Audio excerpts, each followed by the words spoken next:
Welcome back to Going For It with Becker. In this episode, I sit down with Lindsey Reed, a real estate professional out of Louisiana, who I found to be incredibly sharp, thoughtful, and refreshingly grounded. Lindsey brings a rare combination of real experience, high standards, and genuine care for the people she serves. Lindsey has been in business for nearly 2 decades and recently made a significant leap in production, growing her business while staying deeply committed to her family and her friends.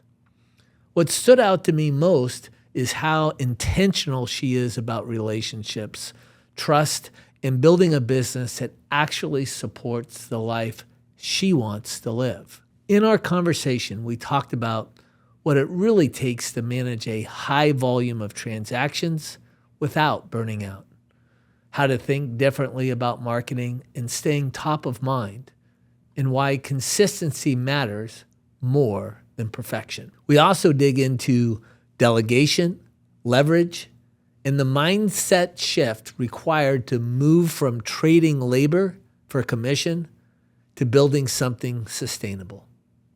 This episode is an honest, practical conversations for agents who are feeling stretched or thinking about what the next phase of their business should look like. I think you're going to find Lindsey's perspective both relatable and valuable. Let's get into it. Hi, Lindsey. How are you today? I'm doing amazing. How are you? I'm doing great. Thanks for joining me. And we're going to be talking about business and real estate and challenges and successes today.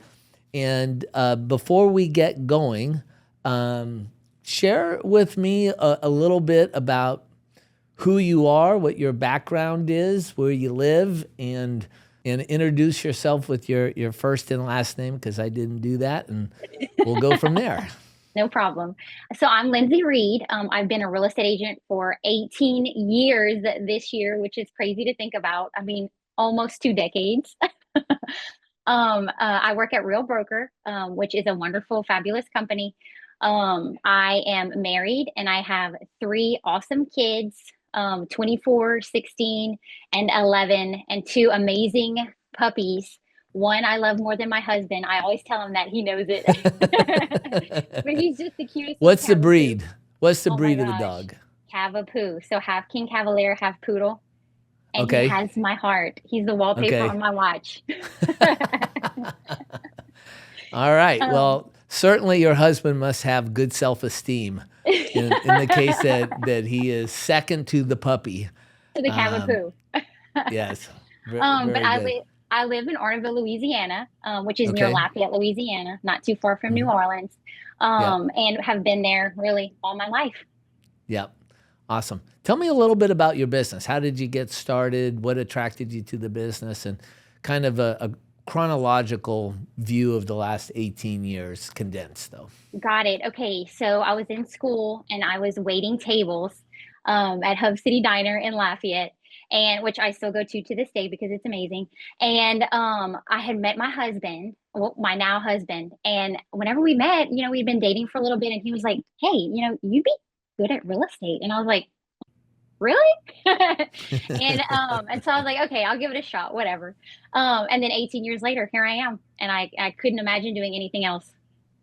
Yeah. So where did you start? What was your first broker that you worked with? What was the company and what was that first year like? Okay, so 18 years ago, we have to think back.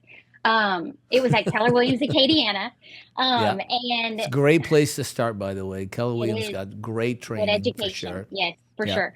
I was there for, I guess, about 2 years or so, but it was different back then, 18 years ago, right? Like Yep. social media is so crazy now, but social media was just starting to become somewhat popular at that point. So I was kind of the generation of realtors that still had to make cold calls. I still had to door knock. I had to go back and look in the phone book because there were still phone books back then. I had to figure out who I graduated high school with, look them up in the phone book, get their number, then shoot them a text. You know what I mean? And I really have such gratitude for going through that and it not being Yep. easy, right? Because I think it gave me such a different outlook, right? And it made Yep. me a hustler. It didn't, nothing was easy, right? So it was hard from the beginning, which made me, 18 years later have gone through so many different markets, so many different challenges, and it helped me use different ways to overcome those challenges that I faced. That's awesome. I'll Yeah. tell you a quick story that might give you a bit of um, a kick in the teeth. I was trained by my broker who took me down into the basement and says, in that box is videotapes of Mike Ferry. Watch those tapes and then go out and do what he says. And so he had this script when you knock on doors. When are you planning on moving? Oh, you're not moving? Okay. If you were going to move, where would you go? And when do you think that would be? And so it's this 4-question script thing. And so Yeah. I was just scared to death. And I went out and I got out of the car and I went and I knocked on the third door. I said, when are you moving? And the gal says, I think in about 3 months. I had no idea what to say. Like I got to You leave. had to pivot. I just was frozen. Like I didn't expect anybody to say I'm moving in 3 months. Yeah. And three And months so I is went, great. okay, I'll get back to you. And I left. Like that was, and I never went back there again. I was so embarrassed. I needed a Oh, little bit more training than 45 minutes on a videotape on how to cold call. But that kind of started this process of where I am now, to how kind of really think cool. through things all the Yes. way to their Like possible finish. what if situations, right? Like, okay, Yeah, what if they like say what if this? Like, someone how am I said going to react? yes? Tell me about your business today. Okay, so my business today is awesome. I think the thing that I struggled with the most, I guess about a year and a half or 2 years ago, was the challenges of how do I handle all of this, right? Like, when do I start a team? Like, do I need a team? Because with real estate, you have to consistency is key, obviously. So, you want to always have things in the pipeline so that you can consistently have income coming in, right? So I was, and just like I'm sure a lot of people are, I'm the most hard on myself than anybody else, right? So I'm always like, what can I do better? How can I do this better? How can I do this better? My broker has always told me like you need to delegate, you need to leverage your business, focus on what you're good at, and then let someone else do the things that might take a little bit more time, that you might not be so good at. And so that was the biggest challenge for me. And I feel like in the last like year and a half or 2 years, I've definitely got a hold of the reins, if that makes any sense. Right. And Yeah. how did you get a hold of those reins? Well, because, okay, we'll talk about the buyer agency agreement. Okay. Remember Yep. how, like, I guess about a year and a half ago, everybody was like, oh, buyer agency agreements, that's crazy. Which I personally, before buyer agency agreements were required, I never wanted to make my buyers feel scared, right? Before I go show them a house. So, Yeah, you want to create a feeling of safety. and I wanted them to feel like, oh, I would absolutely work with her, right? Right. And I wanted them to make that choice. I didn't want them to sign off on something prior and be like, well, I don't know if I'm gonna like this chick or not. I don't know if I'm gonna Right. trust her with the biggest purchase of potentially our entire lives. Right. Um, so I guess about 3 or 4 months ago, well, 3 or 4 months before the buyer agency agreement change happened, for sure, I was like, what do I need to do and how to pivot? Because I was paying for leads at the time and I was having great success with the leads.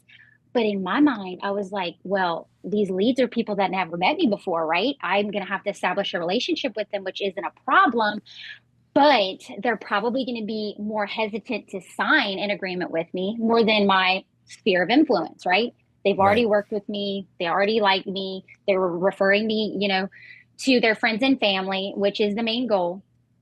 So I Yep. was like, I need to nurture that SOI. And so it was crazy. I was literally at a home inspection in Broussard, Louisiana, and I get this cold call from Brock. And he was like, hey, he was like just talking to me about like fusion and like what they offer. And I was like, is this a sign? You know, like, oh my gosh, because I was thinking about doing a change or something in regard to what we just talked about. Yep. So that's kind of what kind of made me make the jump to do something like that. So, having you guys take on my sphere of influence and help me in that regard and the accountability aspect of it, it's really been awesome. Yeah. So just for people who are listening, Brock happens to be one of our partnership executives here at Fusion, and has a book of business with a number of real estate agents that guides people through the Fusion process. You know, Lindsey, it's really interesting because one of the things that I see often, and really is part of our story, is I used to go to all these seminars because I wanted to learn and try and do better. And you would go to the Tom Ferry or Buffini or Stump seminars, and you get all these great ideas, and people would be so excited, like they have the answer on how to do a lot of business.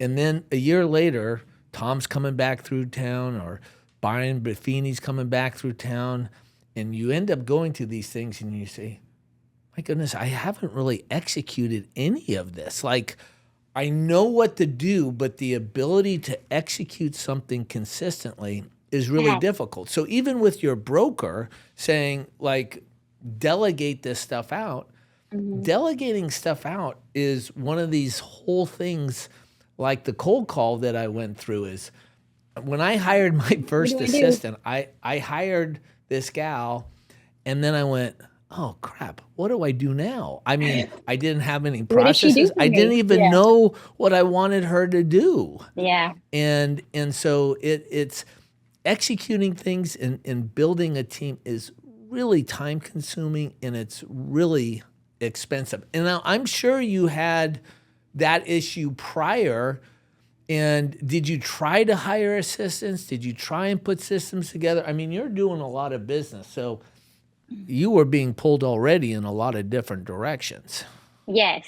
And systems was my main thing that I didn't really have. Yes, did I have a database? 100%. Did I send them direct mailers? Yes, usually 3 to 4 times a year. Um, but it wasn't the same. You know what I mean? Like I felt like all of my people that I've worked with have always had really good experiences with me, but it's staying in front of them so consistently and just the right amount that like they won't go to the grocery store, right, to go grab dinner and then see another real estate agent and then it sparks their interest and they were like, "Well, I had a great experience with Lindsey, but I ran into Abby at the grocery store and she Right. said she could help me with this." Like I wanted people to see me through email, through text, through social media, through direct mailers, to where every time they even thought about buying or selling, it was like, "Oh, well, thank you so much, Abby, but Lindsay's my gal," you know? Yep. Like I wanted like that connection. You know what I mean? So Yep. was I consistent? Sorta, but not to the level that I needed to be. Yeah, it's interesting because we have people that we kind of share a little bit about what they do, and they go, "Oh, my broker does that," and it's kind of like saying there's two guys, they both have bank accounts, and they both have money in the bank accounts. Mhm. But one bank account's got $100 in it, and another one's got $1 million in it. It's different, and the results are different. And for us, again, one of our fundamentals, Lindsey, is I really believe that we are in a very, very competitive industry. There's 2 million people that are licensed. You have Zillow, you have Rocket, you have all these people that are coming after our clients. And number one, we have to realize like we're kind of at war to a certain extent. I mean, it's not a blood war, but it certainly is a an intense process, and we have to be very intentional about what we're doing.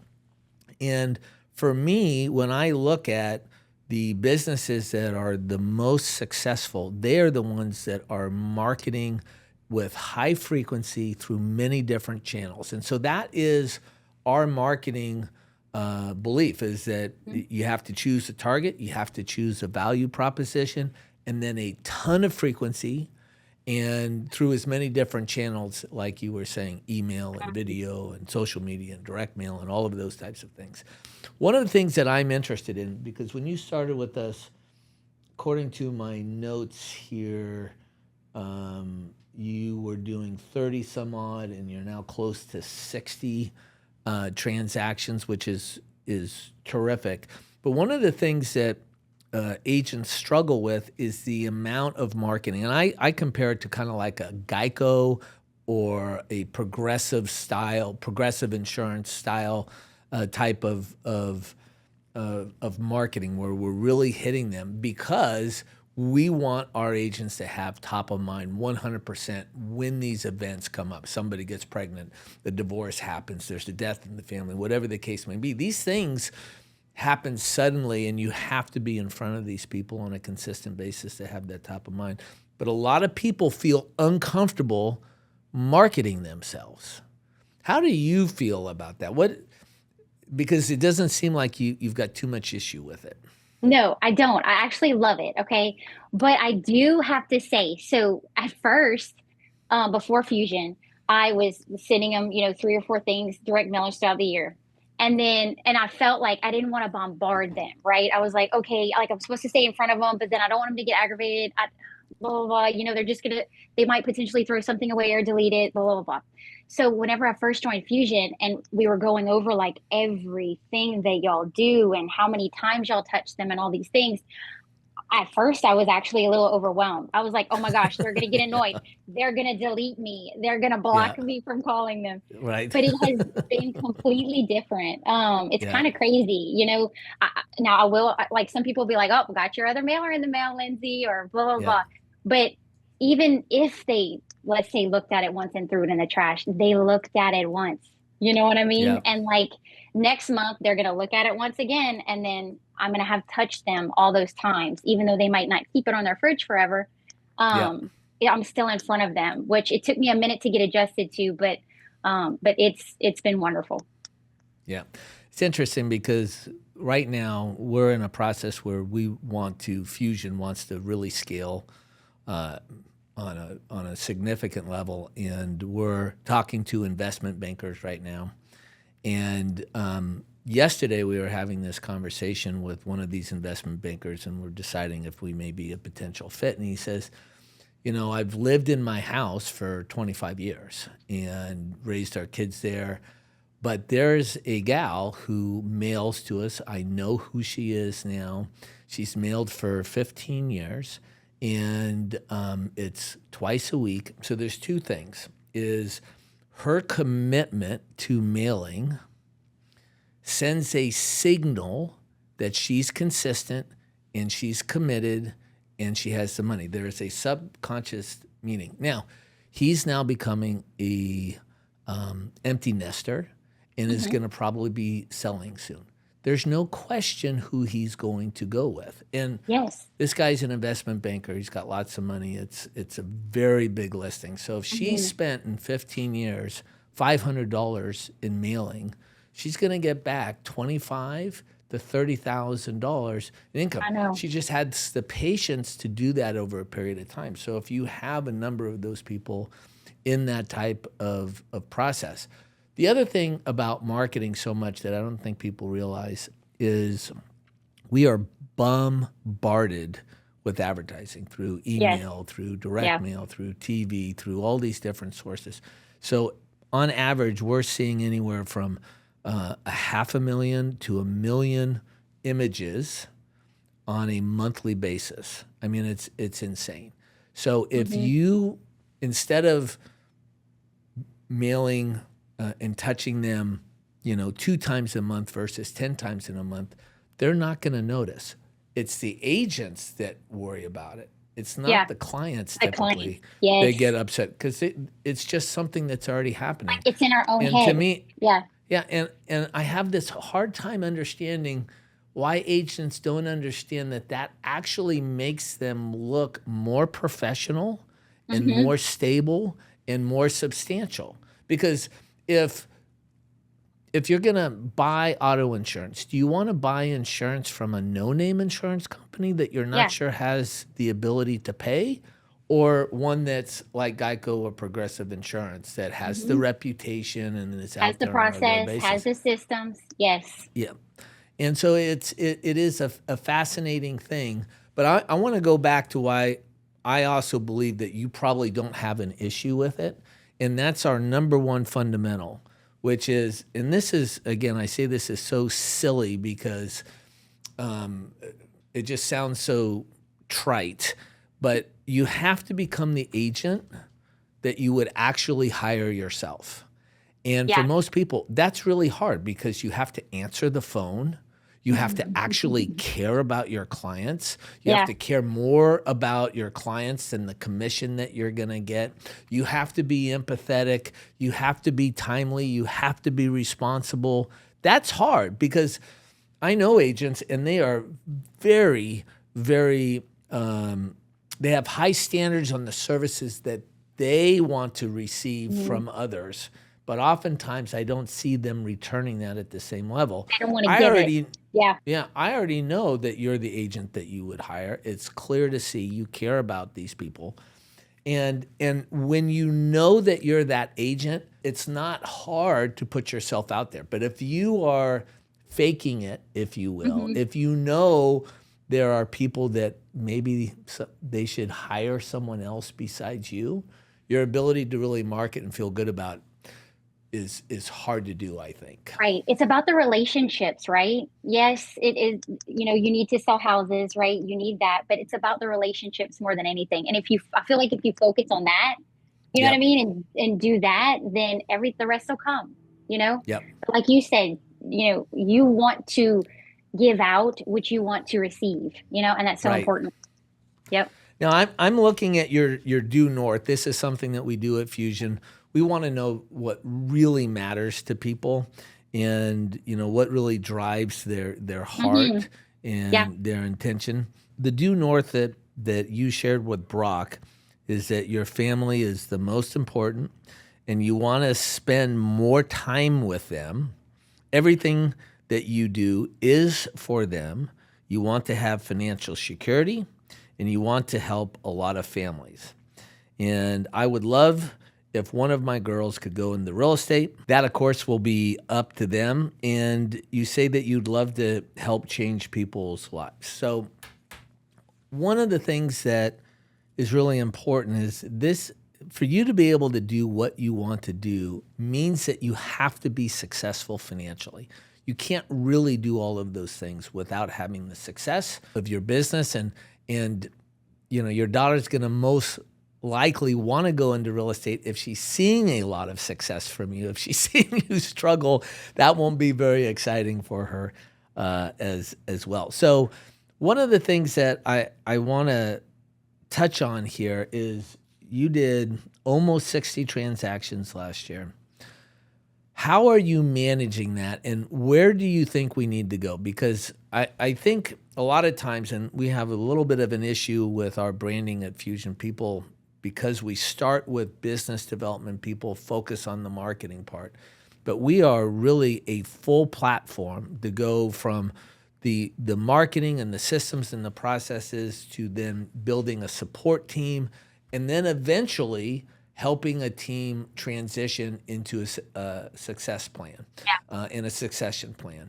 And so I want to just talk with you a little bit about some of the challenges that you're seeing ahead of the road ahead, and for us to maybe talk a little bit around how we might be able to support you and strategize on some of those things. I'm actually really looking forward to this phase of y'all's program. I think the biggest challenge for me is I am extremely busy, so trying to juggle everything and know when that right time is to form a team and to bring someone in, and then also help to guide me, like you were talking about whenever you hired your first assistant, or assistant in your case, but let's say team Yep. member for me. Like, how do I go about that? Like, what's that Yep. process? I want to make that team member feel comfortable, feel like things are fair, and I think that, having you guys in kind of in my corner to help guide me is going to make me not feel so lost, Have you which is hired a encouraging. team member before? No, No. Okay. So let me give you a few things that I believe are important. I see a lot of agents want to hire a go-getter to come Mm-hmm. in and to be a part of their team. Mm-hmm. And what I find is that those go-getters come in, they learn the program, and because they are go-getters, they then leave and do their own thing. Mm-hmm. And so then you create this revolving wheel where you're bringing someone in, you're training them, they're learning everything, and it's a massive investment, and you don't get anything long term out of it. Yeah, like Maybe it's you high feel good turnover. about helping. Yeah, you might Yeah. help someone build something and have the good feeling of getting someone their start. But we really want to build a business that builds your business. Mm-hmm. And the other thing is, when you're working with your SOI, people are going to want to work with you. And so this is a really tough part is how do I keep that connection to my clients, but also find more time? My name is James Becker. James Becker. I am the founder and CEO of Fusion Growth Partners. I have built from scratch one of the largest mega organizations or teams in the country. We currently have close to 850 top real estate agents that work and partner with my organization. Last year, our agents sold over $7 billion in real estate, producing well over $200 million in gross commissions earned. Hope you enjoy what we're going to share. So we have, I don't know if Brock has talked to you about this, but we have what I call the Beyonce backup dancers business model for team building. What? That has to be good, right? I think it's good. And basically what this is there is 60 to 70% of agents that are licensed, they're at real estate companies, they're not generating any business. They don't have that ability to really sit down and explain, here's how I get paid and here's why it's valuable to you. That's really difficult for people. They are not rainmakers. And so they aren't able to generate business. And the top group are rainmakers, and that certainly is you. You're making it rain. The people who make it rain are the people who can drive the ship. So if you go to a Beyonce concert, you're going because it's Beyonce. Now, Beyonce's got a bunch of backup dancers. It makes the show even better. I don't know. I'm imagining. I haven't been at a Beyonce concert, but I've seen videos of it. So the reality is the whole show is important, but Beyonce is showing up. She is doing the show. She's not selling the tickets. She's not arranging the auditorium. The dancers and the musician are doing her part, and she is doing that main part, and she gets the larger part of the check, and everybody is happy with that. So if you're able to hire a couple of backup dancers who are now getting paid on deals that they didn't have anything to do with generating that business, but they're making the show better and they're giving you more time so that you can manage more clients and you keep the vast majority of the check versus having to give a lot of the check away.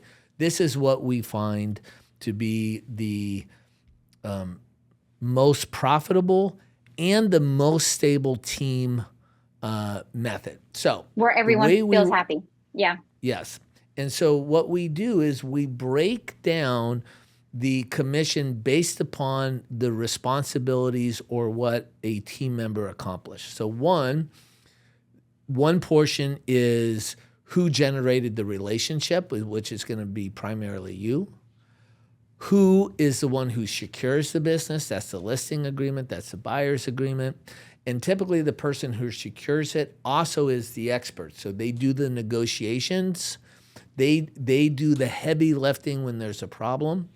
And then there's a person who is doing all of the support stuff. So they're putting lock boxes on, they're showing property, they're meeting appraisers, they're calling and giving reports, but they are not doing the main things. And so we have broken this down into a life cycle of a listing, into a buyer. And so we actually have a color coded. So you get a new buyer, a new listing, they go in, and everybody knows what they're supposed to do when they do it. And it's interesting because when I was growing up, I was watching one of these movies of a doctor in a operating room, and I was watching it with my mom, who was a nurse, and the doctor would say scalpel and clamp, and the nurse would give it. My mom started to laugh, and I said, "What are you laughing at?" She goes, "That's not the way it is." I go, "How is it?" The doctor just puts out his hand. The nurse knows what he needs. Yeah. There's She's none part of the that process. additional. Yeah. Yeah. And so that's what we want to do. We want to create a symphony of actions, that there's accountability, there is measurement in what's happening, but there is a system. And what that allows our founders to do is to have the initial meetings, to sign people up, negotiate the deal, and then go to the closing. So there's no question who the agent is for that client. And there's a very high level of comfort with the client, because they know the top agent is taking care of everything. And it's kind of like a nurse-doctor thing. Like, it's okay for the nurse to get stuff set up and do stuff, but we still want the doctor doing the main thing. And so that can create a lot of space and a lot of ability, space and time, for there to be an increase in clients. And when you have these backup dancers who are more customer service, they're not salespeople, they're not typically entrepreneurial people, they're more support people. But as they learn, you can usually take one of these people who can then move up and start doing some of the expert stuff. And if they're with you long enough, your clients start to recognize these people and then also give them the credibility. So when I started Fusion, we started without any seed funding or any of those types of things. And I had a partner of mine by the name of Louis Schutte. And this is the way we ran the business. I did all of the main stuff, and he did all of the support stuff. And over a period of time, my clients got to know him, and he got really good at some of the expert level types of processes, but he was never a rainmaker. I was the one who always made the rain, so he was happy to stay with me. And clients just called him. They didn't call me anymore because I started being too busy running Fusion in this process, and that income coming in allowed me to start and run Fusion to where we are today, which is almost 1,000 agents in our organization. And so that is one way of doing it. The other way is you can bring in team members that are generating their own business, but the commission splits, the margins that you would keep is very low. And so it's not very profitable. And a lot of agents get into this ego thing that they want to have a big team, but the economics of it typically aren't very good. So how do you feel about this idea of this Beyonce backup dancer business model? How does that sound to you? I mean, you broke it down perfectly. So it sounds great and totally doable. You know what I mean? Like, I feel like I have a different perspective on it now. I think the time to start doing this is now. I don't think there's a time to wait. And because, at the amount of business that you're doing right now, like, your time has to be totally full. And you don't want to get to a point where you are so busy you don't have time to interview, you don't have time to train. You have to build. I read this book one time about growing businesses, and you have to build the scaffolding around your business before you have to build, because you have to have that structure and the support to then add on to the business. And if you're so taxed, you'll never be able to get there. Never. And then you're chasing Yeah. your tail like your puppy probably Well, does. well, this you saying that was going to make my husband so happy because every time I come back home and I'm like so overwhelmed, he's like, Lindsay, what did I tell you? You need to start a team. You need to add somebody. You need some help. So he's going to like hearing that. Yeah, and we can help you with that. So we can, Yes, I'm help excited. put together some recruiting. We have systems and processes and SOPs that you can just look at. You can change them a little bit, but if you come in, we can train and we can help you train your support people on what they're supposed to be doing. Yes. And so we've Russ already and I have had the talked about that. system. You don't even have to think it through. So we can give you the recipe. And then if you want to spice it up a little bit or do something my own just a little little touch. bit, right? Just like any good chef takes a recipe and Yeah. maybe fixes it a little bit or adjusts certain things.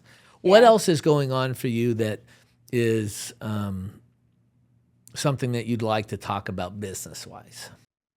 I'm trying to think. I mean, the idea of having someone to help me with things has kind of been big on my mind lately. So that's kind of what I've thought about and been focusing on mostly. And just because every agent wants this, right? You want to be successful, you want to be super busy, which super, super thankful for. But you also want to do things like that so that you can have more time with your family, right? Because that's what life is all about. So I think anything that I can do to help get to that point where I don't have mom guilt, about working too much, and things like that, I think would be extremely helpful. Well, guilt sometimes is not directly correlated with what you're Yeah. doing. Yeah. Sometimes moms just have guilt. Sometimes dads just And it's have guilt. So, self-inflicted, like Yeah. I think that, but other people don't think that. yeah.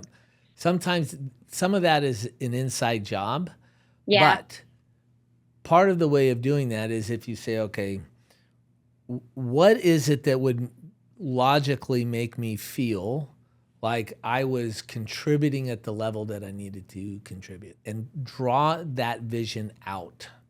And if you draw that vision out, what the timing is, those types of things, then we can build a structure with the backup dancers to allow you to do that. But you have to come up with what that structure is, that then you could say logically, I'm doing what I believe I should be doing.